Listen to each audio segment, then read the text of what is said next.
نشاء لا يتكلمون إلا من أذن الرحمن قال.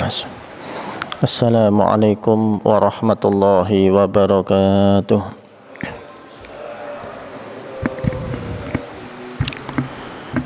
Ila hadratin Nabi Mustafa Muhammad Rasulullah sallallahu alaihi wasallam wa ala alihi wa azwajihi wa dhurriyyatihi thumma ila jami'il khala'iq min sunnatin ila sultan alaihi salam ila syekh wa isal qarin wa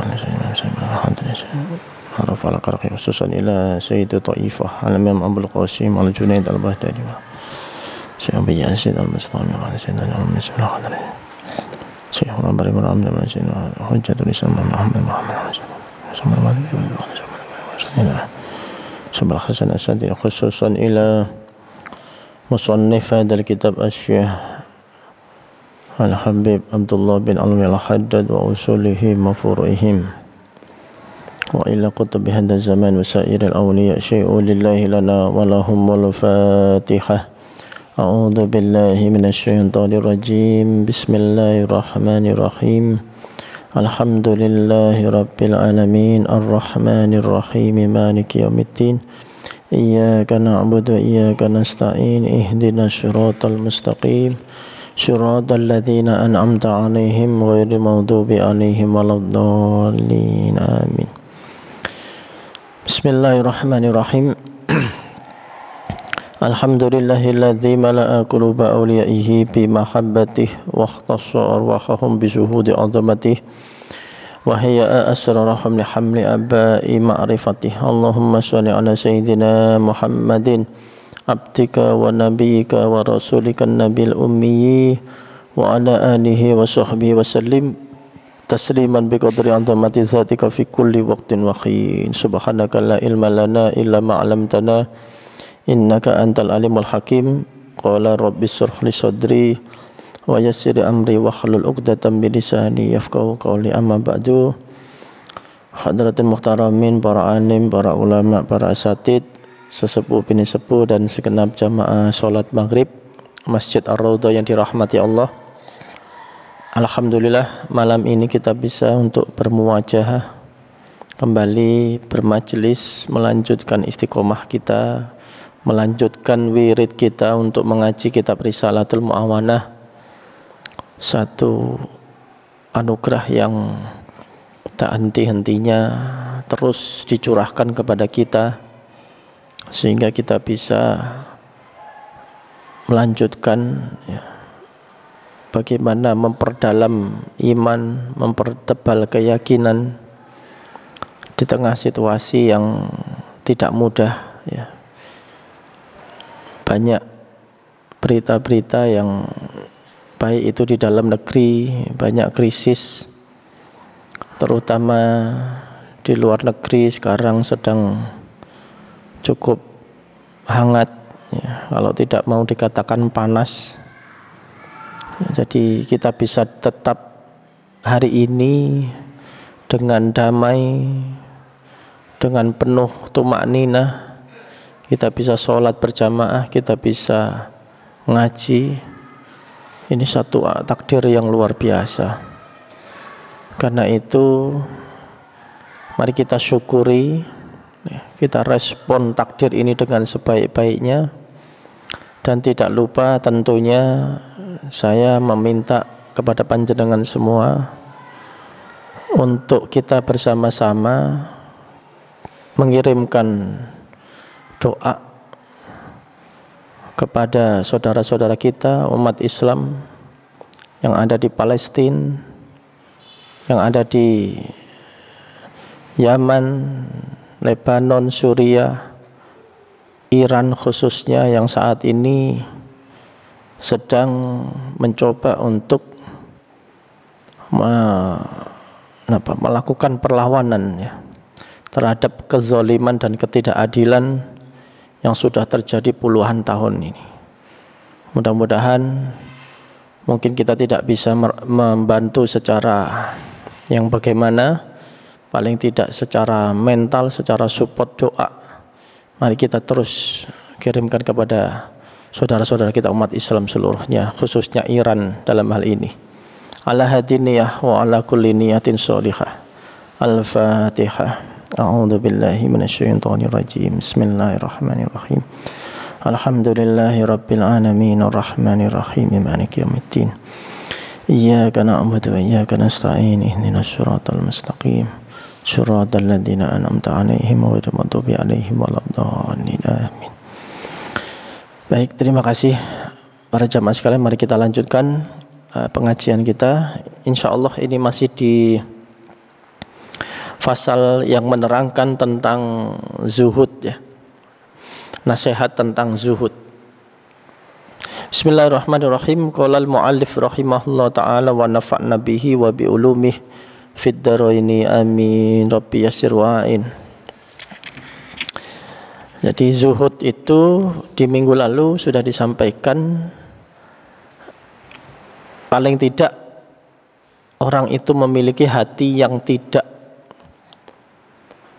minimal dia punya hati yang tidak serakah kepada dunia. Tahapannya di situ. Maka tahapan awalnya adalah dia harus ridho, ya, senang dengan pembagian Allah yang ada pada dirinya saat ini, dan tidak melirik memandang apa yang dimiliki orang lain. Itu minimal. Kalau orang itu ingin pada makom atau derajat zuhud, ya nanti disebut orangnya itu yang zuhud disebut dengan zahid. Jadi kalau ingin mendapat derajat az-zahid, orang yang zuhud, minimal kita harus menerima keadaan kita dan tidak melirik kepingin kepada apa-apa yang dimiliki orang lain. Nah, maka kalau kita bisa memiliki hati yang seperti itu akan menjadi tanda bahwa kita sudah mencapai makom rohani yang istimewa. Seperti sabda Nabi, qala Nabi sallallahu alaihi wasallam, innan nura idza dakhala al-qalba in syaraha lahu wanfasaha kila fahal lidzalika min alamatin qala na'am at-tajafi an daril ghurur wal inamati ila daril khulud. Ya, Nabi ketika menjelaskan bahwa tanda-tanda orang itu hatinya dimasuki nur cahaya dari Allah,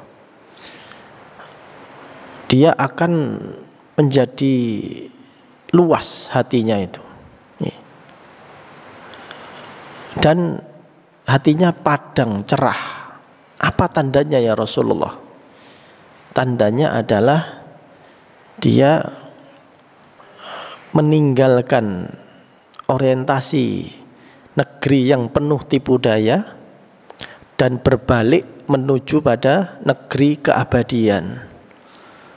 Jadi tidak lagi berorientasi dunia, justru berorientasi akhirat. Itu tandanya orang yang mendapatkan nur dari Allah sehingga hatinya jembar, ya, cerah, bercahaya, hatinya nur agar orang itu bisa zuhud, ya, karena melawan hawa nafsunya. Nah, ini yang mungkin salah satu makom atau kedudukan yang sangat jarang barangkali di zaman sekarang ini, sangat sulit untuk digapai di tengah-tengah zaman yang memang serba materialis, ya, serba orientasi duniawi. Jangankan urusan dunia, yang murni urusan dunia, urusan akhirat, urusan agama saja, orang modern itu selalu dikaitkan dengan nilai ukuran keduniawian. Sampai-sampai seringkali mungkin kita mengatakan kalau orang itu dirahmati Allah, uangnya pasti banyak. Tapi kalau secara ekonomi dia itu susah, uangnya sedikit, kayaknya dia hidupnya nggak berkah itu. Nah, jadi keberkahan itu kadang-kadang diukur dengan materi, sampai seperti itu. Kalau kita berdoa tahajud supaya siangnya dikasih sesuatu oleh Allah, kejadian kita menilai doa kita mustajabah.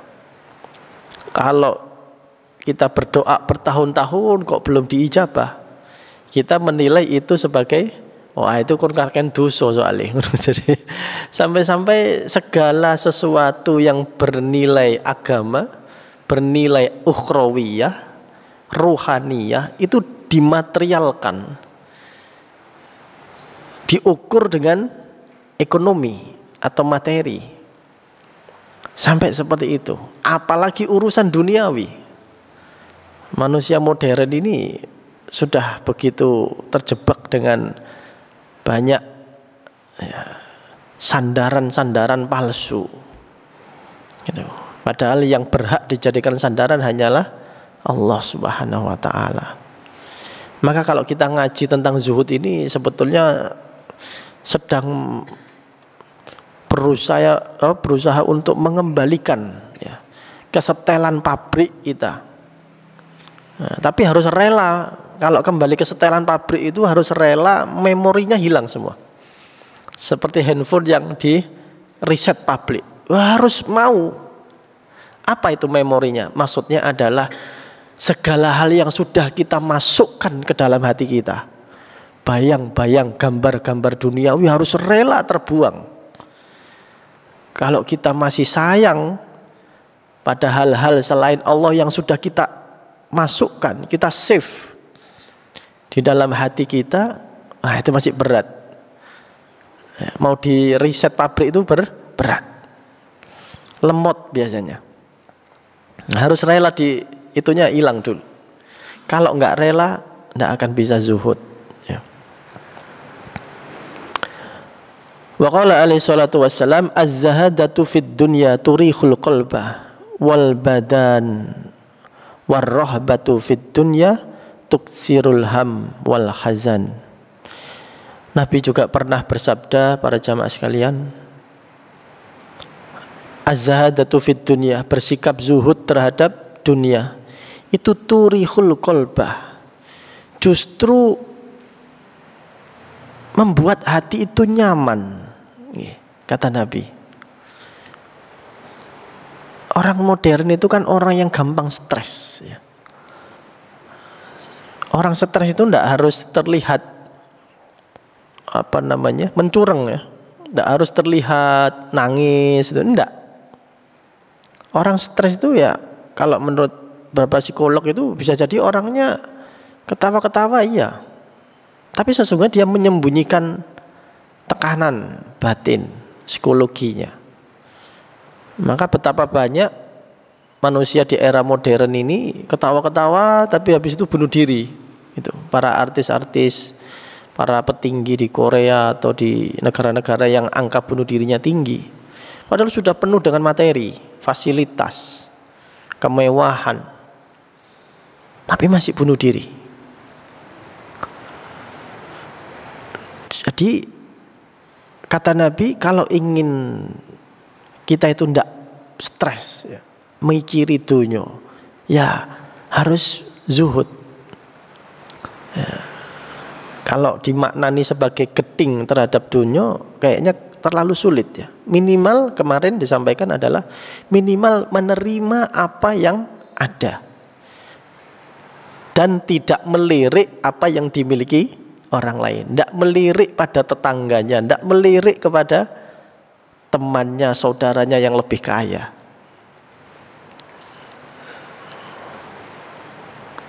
Wal badana, dan juga membuat nyaman badan, sehat, karena gak ongso-ongso. Ya. Berangkat kerja ya wis biasa, wis jam 7, jam 8 wis biasa. Gak sing mari subuh ngono. Muline mari isya. Jadi gak ketemu matahari belas ngoten. badannya enak akhirnya. Pulang ya habis asar biasanya sore jam 4 jam 5 ya sampai rumah sudah tenang saja. Atau kalau memang dia punya pekerjaan yang bidangnya misalnya memang jualan bisnis malam hari, ya sudah, ya malam saja, pagi sampai sore santai menikmati ibadah. Jadi tidak hanya hatinya, kata Nabi, badannya pun akan enak, menemukan kenyamanan. Warahbatu fid dunya, dan sebaliknya mencintai dunia itu tuksirul ham wal hazan, semakin memperbanyak kesumpekan, stres, wal hazan, dan kesedihan. Ini semakin kita mencintai dunia itu semakin gampang sedih. Ada tetangganya dikirimi motor PCX, waduh, sudah gerges, gerges. Lusanya kirim lagi dari Hartono kulkas 4 pintu, waduh, mencret sudah. Jadi semakin orang itu mencintai dunia semakin gampang stres. Melihat orang lain dapat ini dapat itu semakin susah sendiri, padahal orang lain yang dapat. Wa qala alaihi salatu wassalam izhad fit dunya yuhibbukallah. Berlaku zuhudlah kalian terhadap dunia, yuhibbukallah, Allah akan mencintai kamu. Ya, jadi kalau kita ingin dicintai Allah, tidak lewat jalur ibadah, karena mungkin kita sadar kita ini kalau disuruh ibadah nggak kuat, Pak. Poso iku 30 dina iku koyo wah aduh kapan iki riyo bareng 29 hari hilale gak ketok, aduh tambah sedina maneh sudah gak kuat. Disuruh Senin Kemis yo angel gitu. Lewat wiritan yo sikile gringgingen gitu. Jadi gak patek kuat, wiritan yo gak kuat. Saya kalau baca Quran itu ngantuk soalnya. Jadi kalau baca Quran ngantuk juga. Jadi lewat jalur ibadah menuju pada Allah itu berat. Lewat jalur wiritan, zikir berat. Lewat jalur ilmu, ngaji juga nggak seberapa paham. Pokoknya melok pengajian oleh mangan gitu. Mari. Paham nggak paham sembuh. Pokoknya barokah. Jadi mendekat ke Allah lewat jalur ilmu juga kesulitan. Maka salah satu jalan adalah supaya kita dicintai Allah, dekat dengan Allah adalah zuhudlah kepada dunia. Mungkin panjenengan bukan seorang ulama besar, bukan seorang ahli sodakoh, panjenengan mungkin juga bukan orang yang ahli wirid, yang kuat untuk tirakat, puasa berhari-hari, tarak makanan ini, mungkin kita nggak kuat.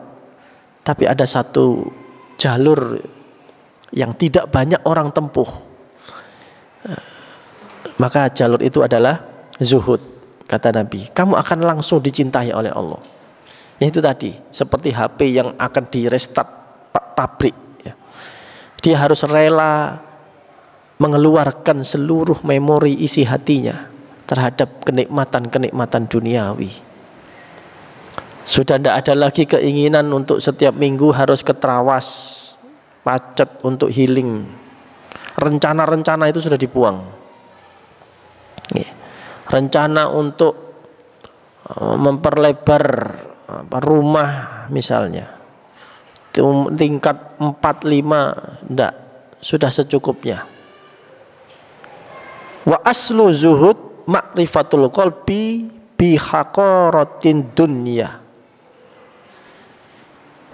Maka pokok atau fondasi dasar supaya orang itu bisa zuhud adalah ma'rifatul qalbi bi haqaratid dunya.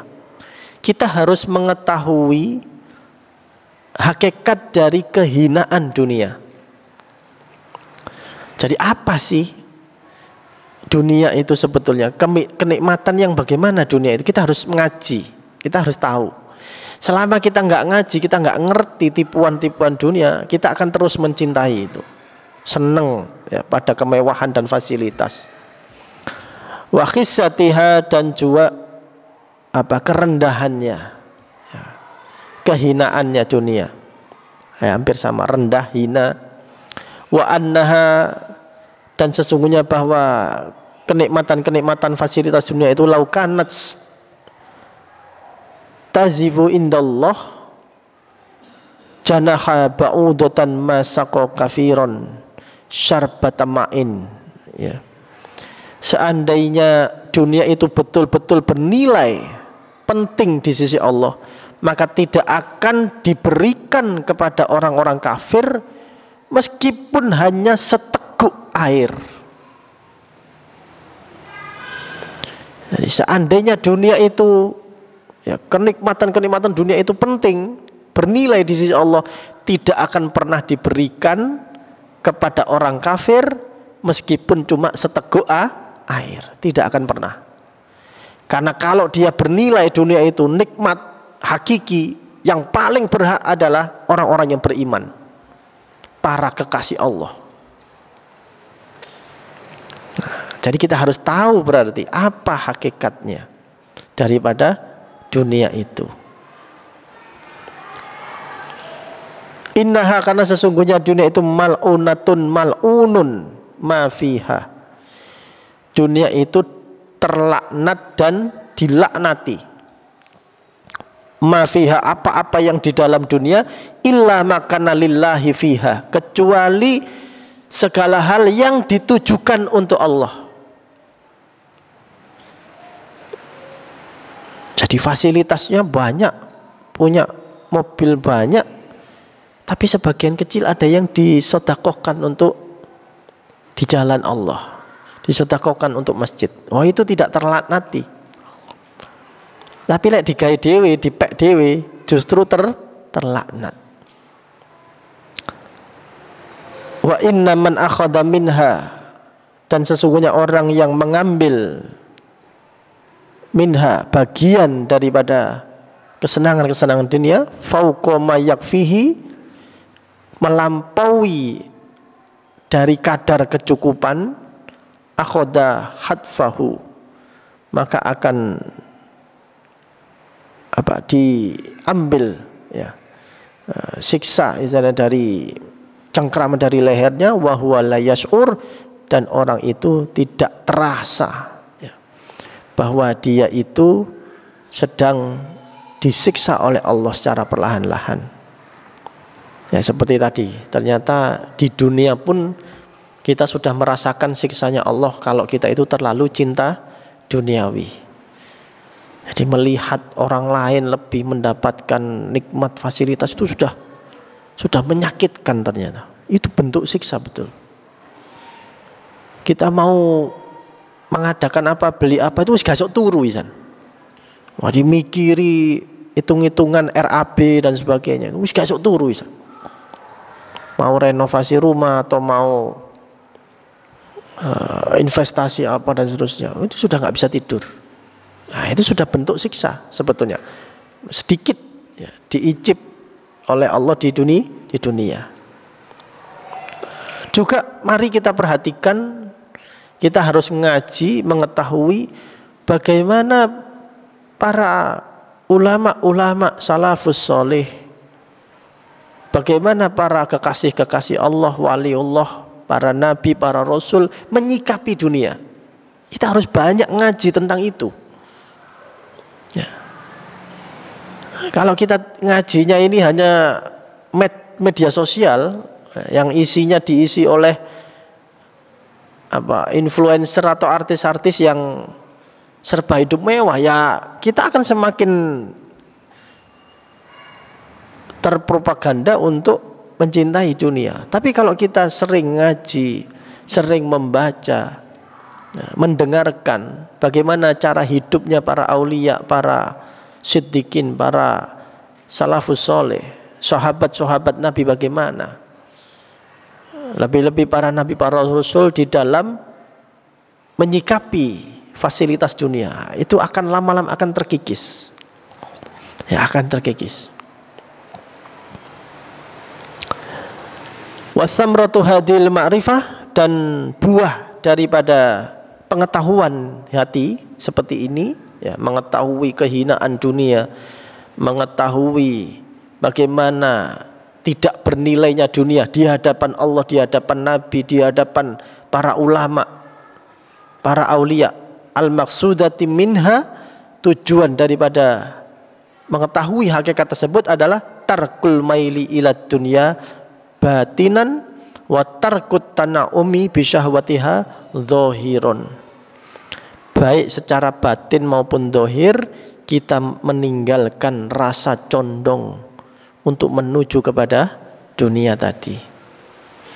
Nah, jadi memang kita harus memperbanyak pendengaran dan bacaan kita, itu yang mensupport hati kita untuk bersih, hati kita untuk mengeluarkan, ya, kecintaan pada nikmat syahwat dan hawa nafsu. Harus disupport dengan itu. Artinya kita harus mendisiplinkan diri. Kalau ngaji, ya kalau bisa jangan hanya tentang hukum, jangan hanya tentang fikih. Nanti kefikihan itu ya gak apik. Nah, istilahnya kiai-kiai dulu tuh, kefikihan itu ya gak apik. Harus ada tasawufnya, pembersihan hati. Kalau kefikihan nanti fasik. Tapi kalau terlalu ngaji tasawuf saja tanpa fikih, nanti zindik, itu kata Imam Malik. Jadi harus imbang. Maka yang banyak mengkaji bagaimana cara membersihkan hati itu adalah ngaji tasawuf. Nah, kalau sudah ada porsi panjenengan ngaji hadis, ngaji fikih, ya harus cari di mana pengajian yang mengandung nilai tasawufnya, ya, tazkiyatun nafas, pensucian jiwa, ruh, supaya kita terus ada pembersihan, Pak. Karena kita nggak ngaji itu, kalau ngaji ini kan paling-paling 30 menit, 40 menit. Setelah itu kita pulang, hati ini sudah tertempeli oleh dunia lagi. Hati ini sudah kemasukan dunia lagi, ketemu dengan anak cucu atau di rumah lihat TV, ketemu tetangganya, sudah pasti akan masuk lagi. Lalu ngaji dibersihkan lagi. Nah, seperti itu. Kecuali panjenengan bisa mendisiplinkan diri, mau di rumah mau dimanapun, nuansanya harus ngaji, harus menambah ilmu. Gitu. Ya banyak cara. Gitu. Kalau Anda bekerja itu tidak terlalu interaksi dengan orang, ya akan bisa melakukan pekerjaan dengan mendengarkan rekaman pengajian ataupun ceramah-ceramah, ya, dari para ulama, para guru-guru kita, itu bisa. Jadi sambil bekerja tapi hatinya tetap dididik pada saat yang sama, asal tidak mengganggu pekerjaan. Nanti selesai dari bekerja, bagaimana supaya tidak terlalu terinfiltrasi pergaulan-pergaulan serawung dengan makhluk yang mengakibatkan hati kita tambah gelap.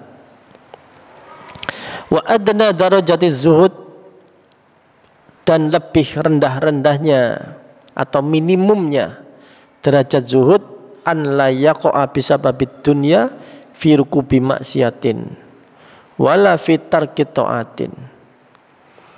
Minimumnya orang yang zuhud itu adalah hendaklah dia itu, ya, tidak jatuh atau tidak melakukan bisa babit dunia, sebab-sebab dunia, firuku bimaksiatin, ketika melakukan kemaksiatan, wala firtarkit to'ati, apalagi dalam meninggalkan ketaatan.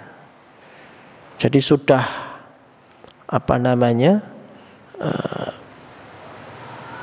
unsur-unsur atau faktor-faktor, ya, dunia yang mengakibatkan dia maksiat, yang bisa mengakibatkan dia meninggalkan taat, itu dihindari. Ya. Apa contohnya? Kalau kita hadir di perkumpulan misalnya, kok ini perkumpulan gibah, wis cocok wis. Ya, itu termasuk zuhud. Jane seneng ae kumpul ambek reuni ambek teman-teman iki. Tapi kalau ujung-ujungnya mesti rutinitasnya gibah, wajib mending gak usah. Nah, itu. Jadi faktor-faktor duniawi yang bisa mengantarkan pada maksiat itu dulu yang dihindari. Wa tarkit taat, atau dunia yang mengakibatkan kita meninggalkan taat. Gara-gara ngelencer malah gak kuat poso. Misalnya begitu. Malah mokel malah. Nah, itu berarti harus dihindari dulu. Segala hal yang tidak mensupport kita untuk ibadah, nggarai mokel, nggarai gak sholat, asal istiqomah duha malah gak sholat duha misalnya. Ya memang walaupun duha itu sunnah, tapi kalau panjenengan sudah menjadikan itu wirid atau istiqomah, ya segala faktor yang mengakibatkan itu harus dihilangkan.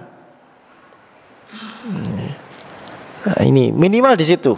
Jadi kalau kita menjaga supaya tidak jatuh pada maksiat dan meninggalkan taat, segala hal faktor-faktor dunia itu dihindari. Setiap orang bisa jadi beda-beda. Wa a'la darajatihi, sedangkan derajat tertinggi pada orang yang zuhud adalah an la ta'khudha minad dunya syai'an hatta ta'lama anna ahdahu ahabbu ilallah min tarkihi. Wah, ini berat nih. Ini salah satu derajat tertinggi zuhud itu adalah orang itu tidak mau mengambil dunia. Maksudnya mengambil itu dia mungkin halal ya, bukan berarti haram kalau mengambil ya. Nauzubillah haram. Dia tidak menggunakan fasilitas dunia itu, tidak memanfaatkan fasilitas dunia itu sedikit pun ya, baik harta, jabatan apapun, hatta ta'lama anna ahdahu ahabbu ilallah, sampai dia mengetahui betul kalau saya mengambil nikmat dunia ini itu lebih dicintai Allah daripada saya tinggalkan. Wah, tapi hanya sedikit dari sekian 100% misalnya, paling hanya berapa persen dari yang kita ambil dunia itu Allah cintai. Sedikit sekali, nanti akan ke filter itu. Dan ini memang berat. Ini salah satu derajat tertingginya orang zuhud. Dan dia memang sudah terbuka ya, mata hatinya itu untuk ini lebih dicintai Allah. Ya, makanya ada sebagian ulama yang kaya raya, Syekh Abdul Hasan Asyadili, ya, Imam Malik bin Anas, mazhab Malik, Imam Malik bin Anas itu kaya raya, ulama tapi kaya raya. Di kitab Ihya itu, para jamaah sekalian,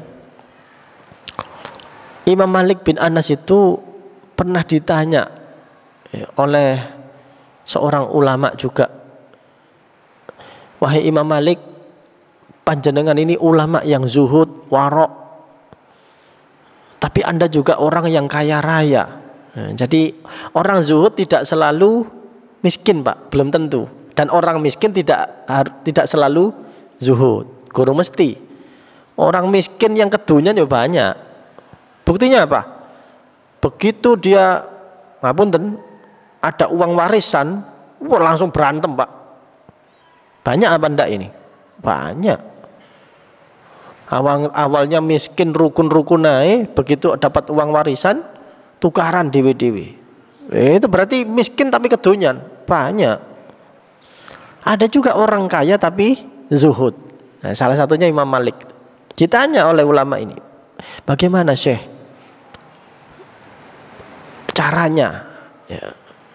Yang kedua, pasti panjenengan mendapatkan fadilah, keutamaan yang lebih karena bisa menggunakan dunia itu dengan sebaik-baiknya begitu. tepat sasaran gampangnya. Nah, maka jawaban Imam Malik itu bagaimanapun Syekh ya, karena ini sesama kiai, sesama guru. Kata Imam Malik bagaimanapun ya, seafdol-afdolnya orang zuhud memegang dunia, tetap lebih aman kalau dia tidak memegang dunia. Artinya apa? Kalau kita itu zuhud tapi nyekel dunia, masih megang uang, gampangannya, masih kaya raya, masih ada resiko. Sewaktu-waktu kita masih bisa kepleset. Paling enak kata Imam Malik itu ya zuhud, hatinya zuhud, ya tidak cinta dunia, dan memang dunia nggak ada pada dirinya. Itu paling enak katanya. Nah, terus kenapa kok Imam Malik Abdul Hasan Sadili juga kok kaya raya? Kadang-kadang para jamaah sekalian, kita ada orang ya, kalau kapan jenengan baca ngaji kitab-kitabnya para ulama itu, mereka itu sudah dalam tanda kutip membuang dunia, tapi dunia itu balik lagi kepada dirinya. Berkali-kali dunia itu dibuang dalam tanda kutip ya. Dunia itu balik lagi kepada dirinya, balik terus. Jadi memang ditakdirkan Allah ya begitu. Tapi nggak apa-apa. Orang itu tetap bisa mensterilkan hatinya dari kontaminasi dunia, meskipun dia megang uang. Jadi dunia ada di tangannya, tapi tidak sampai masuk ke hatinya. Wah, ini enak sekali diceramahkan tapi berat untuk dilakukan. Dunia ada di tangannya, dia megang uang, dia punya harta, tapi tidak sampai masuk ke hatinya. Ini berat sekali. Kata Imam Malik, itu berat. Yang paling enak katanya ya untuk aman adalah ya zuhud, yo gak nyekel duit, santai aja. Nah, kalau kita kan yang paling enak is pokoknya duit lah, ngono ya apa. Ya banyak fasilitas dan seterusnya. Bismillahirrahmanirrahim.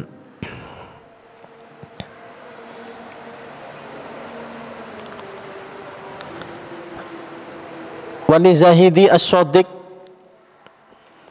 dan untuk orang yang zuhud, yang betul-betul zuhud, ya ini yang shadiq, alamatun, ada beberapa tandanya. Annahu, bahwa sesungguhnya orang itu la yafrahu bil mawjudi wa la yahzanu alal mafkudi minad dunya. Ya ini untuk bukan ngukur orang lain ya Bapak. Ngaji ngaji seperti ini tuh untuk pada diri kita sendiri. Tandanya apakah kita itu zuhud atau enggak? Salah satunya diantaranya adalah kita tidak terlalu euforia, tidak terlalu bahagia yang berbunga-bunga ketika kita mendapatkan harta, ketika kita mendapatkan jabatan. Bisa enggak begitu ya? Jadi misalnya dapat apa tuh? Undian ya, 17 Agustus. Nah, bisa enggak tiba-tiba menang sepeda motor terus hatinya loh ya, bukan ekspresinya. Hatinya tuh biasa aja gitu. Begitupun ketika kehilangan. Jadi tokone gak laris, misalnya warungnya gak laris, bahkan mungkin tutup atau bangkrut, ya sudah biasa saja. Nah ini untuk diri kita sendiri Pak, jadi bukan untuk ngukur orang lain. Kira-kira kalau kita sudah pernah ngalami itu, kemarin gimana reaksinya? Atau kalau seandainya belum ngalami, ke depan gimana kira-kira? Kalau kita seandainya tiba-tiba dapat uang 1 miliar atau 10 miliar itu, apa terus wah terus. Makanya para aulia itu adalah tandanya adalah ketika orang itu sudah nggak patek ngerti duit. Itu wali begitu. Maksudnya gak patek ngerti duit itu apa? Karena saking ndak cintanya, ya itu kalau bagi-bagi uang itu sudah nggak ngereken yang dikeluarkan 100.000 apa 50.000. Ketika uangnya sudah habis, dirogoh begini ndak ada, Pak. Loh, entek. Itu ekspresi wajahnya itu, entek tiba. Saya guyu. Nah, itu sudah tandanya orang ini sudah zuhud betul itu. Tapi kalau orangnya masih rogo-rogo begini, pucet tuh, kalau duit.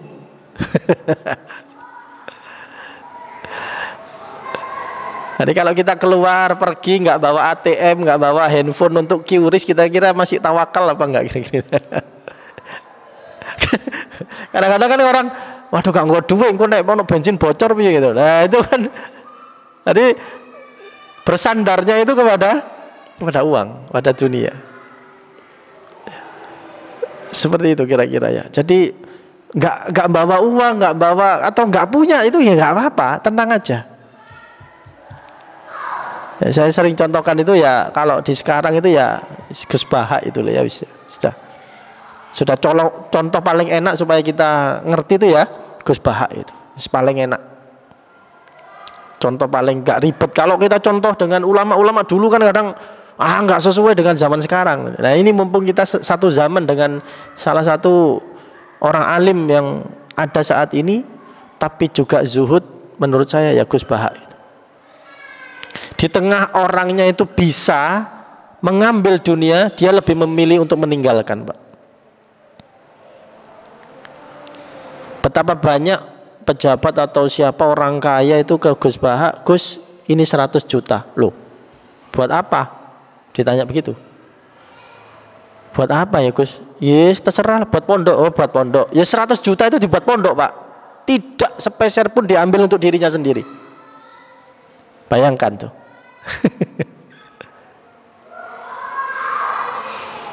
Beliau juga nggak punya handphone iPhone, ya kan?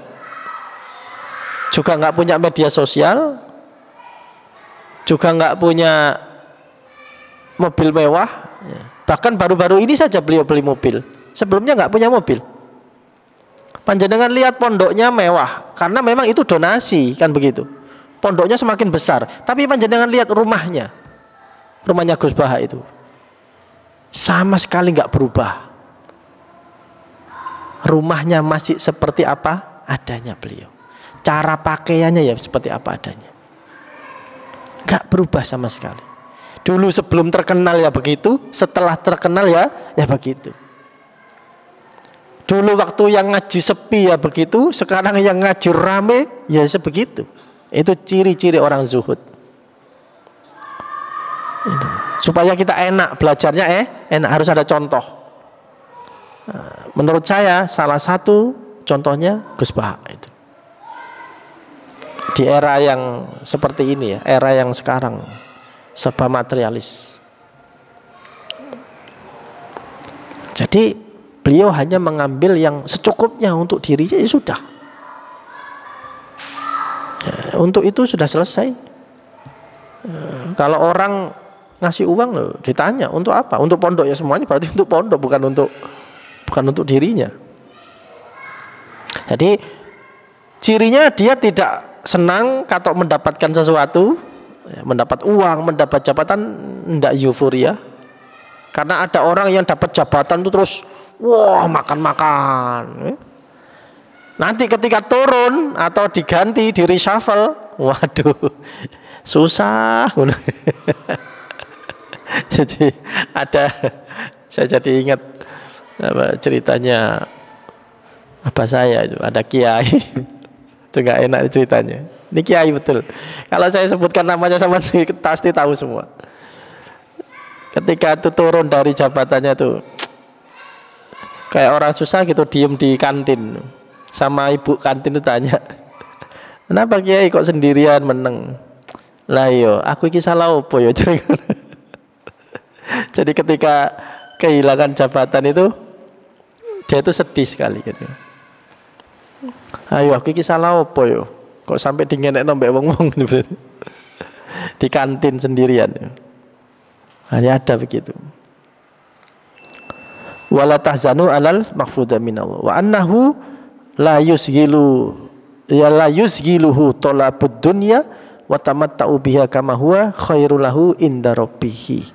Karena orang itu hatinya sudah disibukkan kepada Tuhannya, ya, kepada Allah. Jadi sudah tidak ada ruang orang zuhud itu untuk memberikan space bagi selain Allah.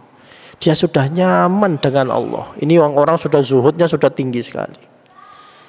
Saya sudah nyaman sekali bahwa bergantung kepada Allah itu enak. Bahwa yang memang bersandar kepada Allah itu nikmat betul. Bersandar kepada makhluk itu siksaan. Dia sudah merasakan betul. Sehingga dia sibuk dengan kenikmatan bersama Allah. Wa alaika wallahu alam bisawab. Insyaallah bab selanjutnya ini menerangkan bagaimana mengeluarkan kecintaan dunia dari hati. Jadi itu. Insyaallah mudah-mudahan kita diberikan umur, diberikan istiqomah, tumaknina, mendapat sirri dan ruhnya dari Allah Subhanahu wa taala.